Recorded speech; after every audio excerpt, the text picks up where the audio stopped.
샬롬, 오늘의 말씀지기 김문주 간사입니다. 요즘 요한계시록에서 7교회를 향한 예수님의 말씀을 하나씩 묵상하고 있는데요. 이 7교회는 과거에 실존했던 교회들이지만 이 시대의 교회와 그리스도인들에게도 적용할 수 있는 많은 요소들을 가지고 있습니다. 따라서 이 교회들에게 주시는 예수님의 말씀 역시 오늘 우리에게 주시는 말씀으로 받아들이고 순종해야 할 것입니다.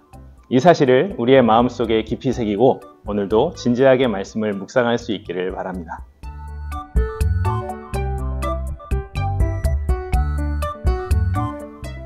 요즘 날씨가 참 더운 걸 보면 여름이 오긴 온 것 같죠? 여름이 되면 남양 특집으로 오싹한 기분을 느끼게 하는 공포 영화가 유행합니다. 그 중에서도 여러분은 좀비가 나오는 영화를 보신 적이 있을 겁니다. 좀비는 살아있는 시체를 말하죠. 분명히 생명이 끊어졌는데 마치 살아있는 것처럼 움직인다면 누구나 위화감을 느낄 겁니다. 사람은 자연스럽지 않은 것에서 위화감을 느끼고 그 위화감이 과도하게 커질 때 공포를 느낀다고 합니다. 그래서 진짜가 아니라는 것을 알면서도 사람들이 좀비를 보면 무서워하는 것이죠. 그런데 오늘 등장하는 사대교회가 바로 그런 좀비 같은 교회였습니다. 겉은 멀쩡한 척 아름답게 꾸미고 있지만 정작 속은 썩어있는 시체 같은 교회였던 겁니다. 7교회 중에서 5번째로 언급되고 있는 사대교회는 한마디로 말해서 생명력을 상실한 교회였습니다.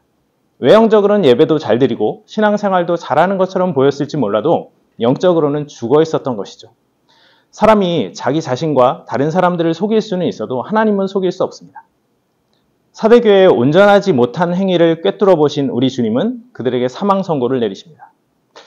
상한 갈대도 꺾지 않으시는 온유하시고 자비하신 예수님의 성품을 생각할 때 이것은 굉장히 강한 질책이었습니다.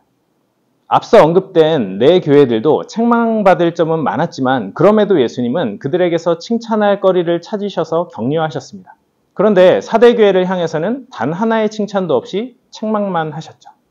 여러분, 요한계시록은 회람서신인데요. 이 말은 7교회가 다 같이 이 서신을 돌려 읽었다는 뜻이에요. 실제로 지금도 유적이 남아있는 7교회의 위치를 찾아보면 서신에서 언급하는 순서대로 전달되었을 것으로 추정할 수 있어요. 첫 번째로 언급된 에베소 교회가 사도 요한이 있던 반모섬에서 가장 가깝고 그 위에 서머나 그리고 나머지 교회들 역시 계시록에서 언급된 순서대로 위치해 있었기 때문에 편지를 전달하기가 쉬웠을 겁니다. 제가 왜 이 말을 하느냐? 사대교회가 사도 요한의 이 서신을 읽을 때 자기 교회에 해당하는 내용만 읽지는 않았을 것이라는 말입니다. 다른 교회에게 주시는 말씀들도 다 읽었을 거예요. 그런데 막상 읽어봤더니 앞에 먼저 언급된 교회들은 그래도 예수님께 칭찬을 받기도 하는데 우리 교회는 칭찬은커녕 죽었다는 절망적인 평가를 받고 있는 겁니다.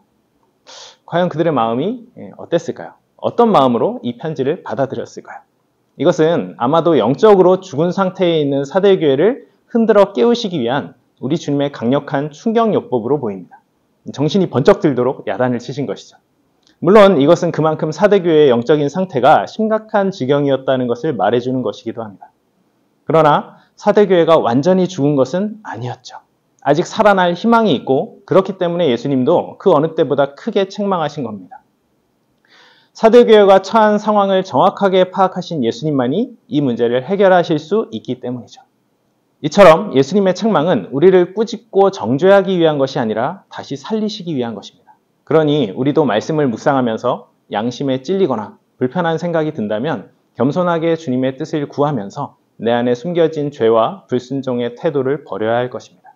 그렇게 할 때 우리는 겉으로만 살아있는 것이 아니라 내면에서부터 생수가 흘러넘치는 풍성한 삶을 살 수 있기 때문이죠.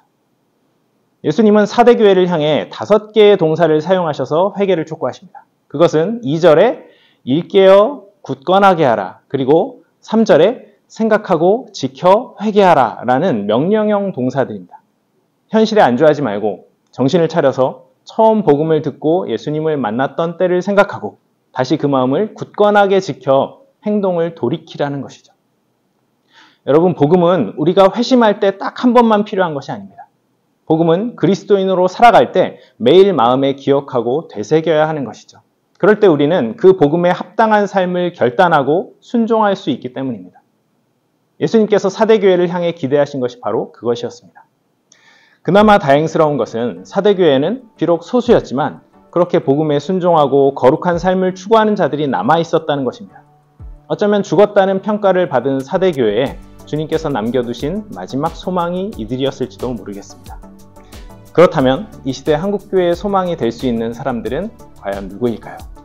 바로 이 영상을 보고 있는 여러분이길 마음을 다해 기도합니다.